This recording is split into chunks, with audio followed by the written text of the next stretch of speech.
साथियों, मायावती जी ने आज दो ऐसे खबर को जारी किया है जिसे बहुत जरूरी है हमको समझना और सुनना भी। मायावती जी ने जारी किया दो बड़ी इंपॉर्टेंट खबर छत्तीसगढ़ को लेकर। छत्तीसगढ़ में प्रेजेंट टाइम की सरकार और केंद्र की सरकार को घेरते हुए लिखा वो बड़ी खबर जिसे सभी को सुनना चाहिए। कांग्रेस पार्टी को भी घेरा है बहुजन समाज पार्टी ने। साथ में उन्होंने सतनामी समाज पर हुए अत्याचारों को भी लेकर बहुत बड़ी अपडेट जारी किया है। लेकिन दोस्तों, आज इस वीडियो में हम आपको वो खबर बताएंगे जो शायद आप लोगों ने अभी तक नहीं सुना होगा। मायावती जी का एक ट्वीट और तमाम जो नेता हैं उनकी रैलियां, उनका प्रोटेस्ट, उनका धरना प्रदर्शन बराबर होता है। मायावती जी ने सिर्फ एक ट्वीट किया था जिससे सुप्रीम कोर्ट को फैसला लेना पड़ गया। साथ में आपको ये बताएंगे कि आखिर उस फैसले के पहले दिलीप मंडल का क्या रवैया था, क्या उन्होंने लिखा था, वो आपको हम बताएंगे इस वीडियो में। सबसे बड़ी खबर दोस्तों ये कि जो सपा के नेता हैं उनके अगर घर बुलडोजर से गिरा दिए जाएं, अगर उनके मॉल को गिरा दिया जाए, उनके किसी ऐसे संस्थान को गिरा दिया जाए जो उनका बड़ा हो, पैसे बना हो, काफ़ी पैसों से बना हो, लेकिन तब भी उस पर अखिलेश यादव नहीं बोलते हैं, चाहे फिर वो लीगल तौर पर क्यों ना गिराया गया हो या इलीगल तौर पर क्यों ना गिराया गया हो। मुसलमानों के प्रति अखिलेश यादव एक जुबान नहीं खोलते हैं, ये सच्चाई है। आपको इस वीडियो में हम वो भी खबर बताएंगे जिसे मोहम्मद सैयद कयूम जी ने लिखा है। लेकिन सबसे बड़ी खबर दोस्तों ये कि के अमर स्ट्रॉन्ग अन्ना जी के हत्या के बाद प्रदेश अध्यक्ष किसको बनाया गया तमिलनाडु में, और किसको बनाया गया प्रदेश का प्रभारी, ये सबसे इंपॉर्टेंट खबर है। साथ में जो कई सालों की मांग थी उसे आज सदन में ये 85% बहुजनों ने उठा ली है और उन्होंने अहिर रेजिमेंट की बात की है। क्या पूरा कहानी है इस वीडियो में हम आपको विस्तार से बताएंगे। तो चलिए आज की वीडियो हम शुरू करते हैं और इन तमाम खबरों पर नजर डालते हैं। नमस्कार दोस्तों, मैं हूं पराग और आप सभी का एक बार बहुत बहुत स्वागत है।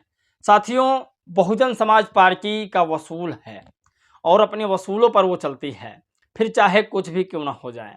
मुसलमानों पर अत्याचार हो, बहुजन समाज पार्टी सबसे पहले बोलती है, क्योंकि वो जानती है कि संविधान में सबको बराबर का अधिकार है, तो फिर एक समाज, एक समुदाय के साथ भेदभाव आखिर क्यों हो रहा है। साथियों, इसी को देखते हुए छत्तीसगढ़ को लेकर मायावती जी ने दो बहुत ही इम्पोर्टेंट खबर को रिलीज किया है जो आज हम आपको इस वीडियो में बताएंगे। लेकिन मैं आपसे निवेदन करता हूं कि प्लीज़ मुझे इस तरह से ना कहा जाए, क्योंकि साथियों बहुत से लोग मुझे कहते हैं कि आप दलित समाज की ही वीडियो क्यों बनाते हैं। साथियों, मैं आपको बता दूं, मैं रावण को ज़्यादा मानता हूं। रावण वही जो काल्पनिक रावण है रामायण का, मैं उससे प्रभावित हूँ। क्यों? क्योंकि उसने अपने परिवार, उसने अपने समाज, उसने अपनी पूरी देश के लिए अपनी कुर्बानी तक दे दी। तो साथियों आपको बता दें, अगर मैं सबकी जो है देख रेख करूं तो सबसे पहला जो मेरे ऊपर उंगली उठेगा कि पहले आप अपने घर को देख लीजिए। आप जब एक उंगली किसी की तरफ उठाते हैं तो बाकी की उंगलियां आपकी तरफ होती हैं। तो सबसे पहले मैं अपने परिवार, अपने समाज को मजबूत कर दूं, बहुजन मूवमेंट के बारे में उन्हें बता दूं, अंबेडकर साहब के बारे में उन्हें बता दूं, उसके बाद मैं सभी को जगाने में कामयाब हो जाऊंगा। ये मेरा मानना है। आप लोग मेरे विचारों से कितना सहमत हैं आप लोग ज़रूर बताइएगा। इसीलिए मैं सबसे पहले अपने नेताओं पर हुए जुल्म जाति को लेकर बातचीत करता हूं। अपने समाज पर जितने जुल्म जाति कर रहे हैं लोग, उनसे लेकर मैं बातचीत करता हूं।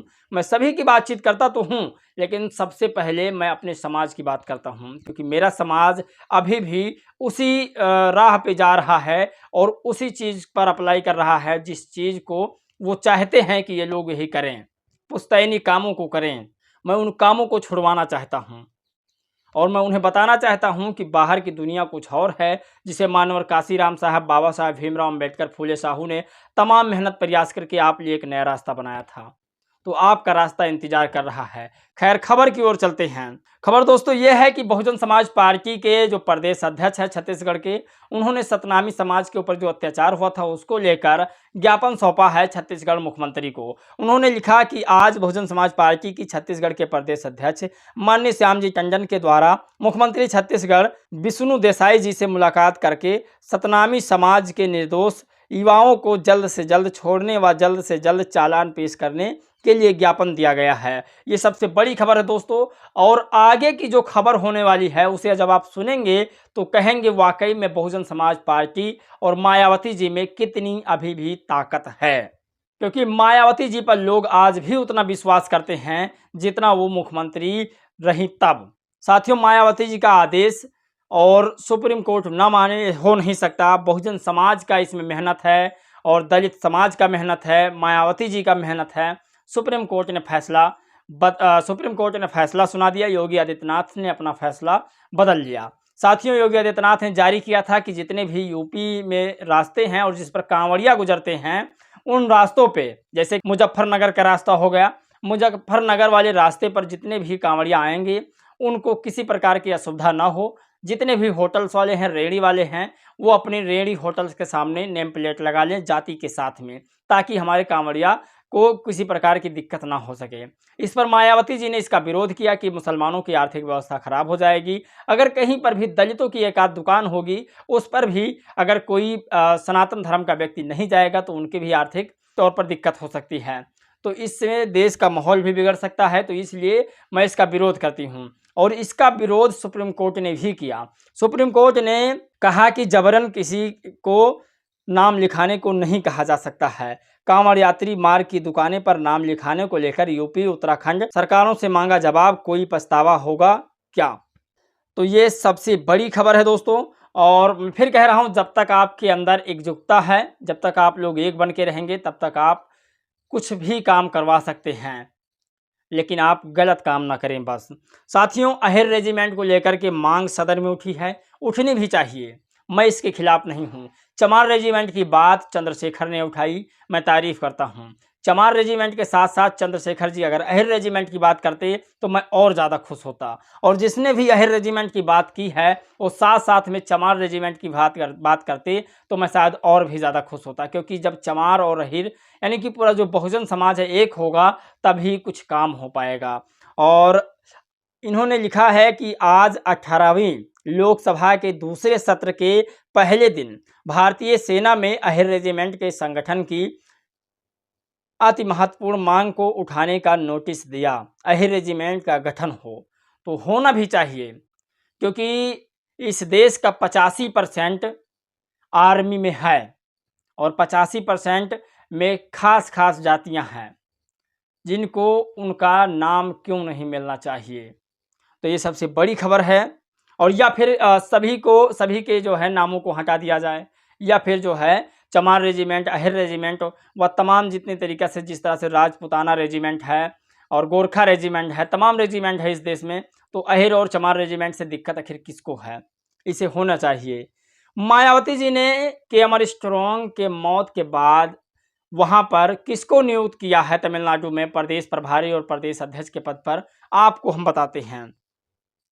के स्ट्रॉन्ग की हत्या के बाद बहन जी ने बहुजन समाज पार्टी तमिलनाडु के नवनियुक्त प्रदेश अध्यक्ष बने पी आनंद, जो सुप्रीम कोर्ट के अधिवक्ता भी हैं।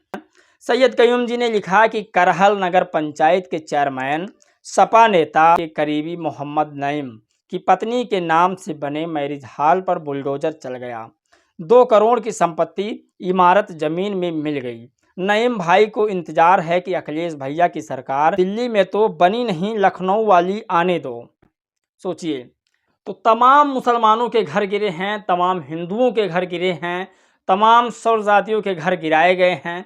इस तरह से घर वाले बेघर हुए हैं। सरकार को इस पर विशेष ध्यान देना चाहिए था कि किसी का घर उजाड़ के अगर हम नदी बनाते हैं तो शायद अच्छा नहीं है।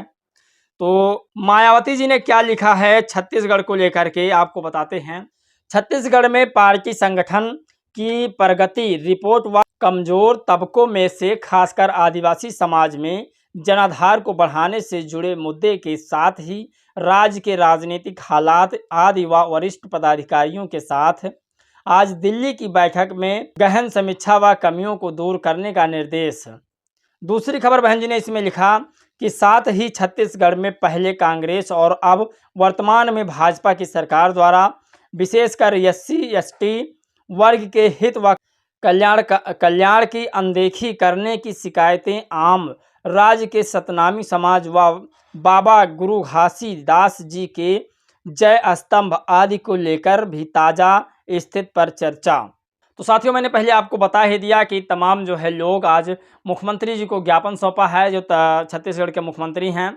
लेकिन आपको बड़ी खबर ये बता दें कि वरिष्ठ पत्रकार दिलीप मंडल ने क्या लिखा, ये आपके लिए एक बहुत बड़ा सवाल है। तो आप लोग बताइएगा कि आखिर एक ही मॉल में 2 रेस्टोरेंट हैं और दोनों रेस्टोरेंट में एक ही रसोई है। एक रसोई का उसी रसोई का खाना निजाम के यहाँ जाता है और वही रसोई का खाना पासवान के यहाँ जाता है, और रास्ते से अगर किसी संवर समाज को जाना हो और भूख लगी हो तो वो किस रेस्टोरेंट में खाएगा। दिलीप मंडल जी का कहना है, आप लोग ज़रूर बताइएगा। लेकिन साथियों, आपसे रिक्वेस्ट है कि आप लोग मेरी आर्थिक सहायता ज़रूर कीजिएगा।